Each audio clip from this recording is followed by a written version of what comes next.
అన్ని పోలీస్ స్టేషన్ల సిబ్బంది, అలానే జిఎంఎస్కేలు, ఆటో యూనియన్ వాళ్ళ సహకారంతో ప్రజల్లో రహదారి భద్రతపై అవగాహన కల్పించడం కోసం కోరుకొండ నుంచి గోకం వరకు 2 వీలర్ ర్యాలీ నిర్వహించడం జరిగింది. దీని ప్రధాన ఉద్దేశం మైనర్ డ్రైవింగ్ చేస్తున్నారు, అలానే సెల్ ఫోన్ డ్రైవింగ్, మధ్య మత్తులో వాహనాలు నడిపి చాలామంది మరణాలు సంభవిస్తున్నాయి, అలానే ఆసుపత్రులు పాలవుతున్నారు. సో వీటన్నింటినీ నివారించడం కోసం అవగాహన ముఖ్యం. ఈ అవగాహన కల్పించాలనే ప్రధాన ఉద్దేశంతో ఈరోజు మేము ర్యాలీని చేపట్టడం జరిగింది. దీనికి ప్రజల నుంచి అనూహ్య స్పందన లభించింది. ఆటో యూనియన్ వాళ్ళు కూడా చాలా బాగా పార్టిసిపేట్ చేశారు.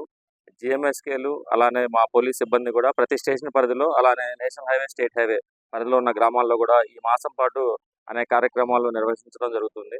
అలానే స్కూల్స్ మరియు కాలేజీల్లో కూడా వ్యాసరచన పోటీలు, వక్తృత్వ పోటీలు కూడా నిర్వహిస్తాము.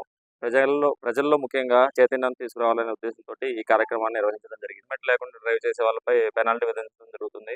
అలానే ర్యాష్ అండ్ నెగ్లిజెంట్గా డ్రైవ్ చేసే వాళ్ళపైన, తాగి వాహనం నడిపే వాళ్ళపైన, సెల్ ఫోన్ డ్రైవింగ్ చేస్తున్న వాళ్ళపైన ప్రతిరోజు కూడా మనం పెనాల్టీలు విధించడం జరుగుతుంది. పెనాల్టీలు విధించడం కంటే కూడా ముఖ్యంగా వాళ్ళ చైతన్యవంతం రావాలి.